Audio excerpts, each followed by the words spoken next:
আমরা ইন্টারনেট বন্ধ করিনি, ইন্টারনেট বন্ধ হয়ে গেছে। এই বক্তব্য দেওয়ার পর ব্যাপক সমালোচনার মুখে পড়া স্বৈরাচার হাসিনা সরকারের সাবেক ডাক, টেলিযোগাযোগ ও তথ্য প্রতিমন্ত্রী জুনায়েদ আহমেদ পলক এখন কারাবন্দী জীবন পার করছেন। জুলাইয়ে ছাত্র জনতার আন্দোলন দমাতে করা ইন্টারনেট ব্ল্যাকআউটের এই মাস্টার মাইন্ড পলাতক হাসিনার মতো দেশ ছেড়ে পালাতে গিয়ে আটক হন বিমানবন্দর থেকে। সেদিন আটকের পর জিজ্ঞাসাবাদে প্রশ্ন করলেই মাথা নিচু করে তিনি কান্না করতেন বলে তদন্ত সংশ্লিষ্ট সূত্রে জানা যায়। এবার আদালতে দাঁড়িয়ে আরেক চাঞ্চল্যকর তথ্য দিলেন পলক। একাধিক হত্যা মামলার আসামি সাবেক এই প্রতিমন্ত্রী আদালতে জানিয়েছেন 5 আগস্ট তিনি সংসদের ভেতরে একটি গোপন কক্ষে লুকিয়েছিলেন। সঙ্গে ছিলেন স্পিকার, ডেপুটি স্পিকার সহ 12 জনের মতো। ওই দিন মধ্যরাতে সেনাবাহিনীর একটি দল তাদের উদ্ধার করে।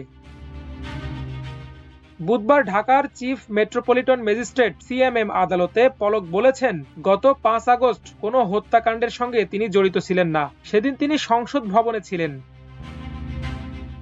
এদিন আদালতে পুলিশের পক্ষ থেকে বলা হয়, গত বছরের 5 আগস্ট রাজধানীর বাড্ডায় রং মিস্ত্রি আব্দুল জব্বার হত্যাকাণ্ডের শিকার হন। এই হত্যা মামলায় জুনায়েদ আহমেদ পলকের নাম রয়েছে। হত্যার রহস্য উদ্ঘাটনের জন্য তাকে রিমান্ডে নিয়ে জিজ্ঞাসা করা জরুরি। পুলিশের বক্তব্য শেষ হওয়ার পর জুনায়েদ আহমেদ পলক হাত উঁচু করে কথা বলার জন্য আদালতের কাছে অনুমতি চান। অনুমতি পেলে পলক দাবি করেন, বলা হচ্ছে গত 5 আগস্ট বাড্ডার খুনের ঘটনার সঙ্গে আমি জড়িত। একটা বিষয় আপনাকে জানিয়ে রাখি, গত বছরের 5 আগস্ট বেলা 11টার সময় আমি সংসদে অবস্থান করি। একটা পর্যায়ে আমরা সংসদে আক্রান্ত হই। আমি, স্পিকার, ডেপুটি স্পিকার সহ 12 জন সংসদের একটি বিশেষ কক্ষে অবস্থান করতে বাধ্য হই। ওই দিন রাত 2:30টার সময় সেনাবাহিনী আমাদের সেখান থেকে উদ্ধার করে নিয়ে যায়। পলক আদালতে আরো বলেন, যেখানে আমি সারাদিন সংসদে অবস্থান করেছিলাম সেখানে 5 আগস্ট কোনো হত্যাকাণ্ডের সঙ্গে আমার কোনো দায় নেই।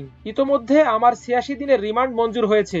যদি জিজ্ঞাসাবাদের প্রয়োজন হয় তাহলে আমাকে জেল গেটে জিজ্ঞাসাবাদ করার অনুমতি দেওয়া হোক।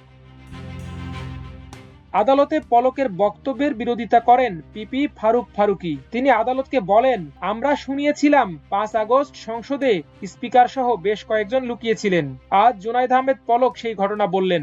এখনো স্পিকার শিরিন শারমিন চৌধুরীকে বিচারের মুখোমুখি করা হয়নি।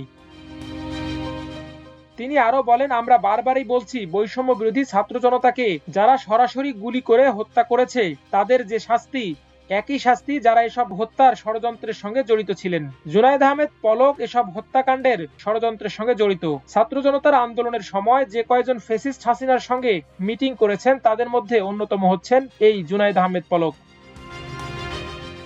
মাল্টিমিডিয়া ডেস্ক, আমার দেশ।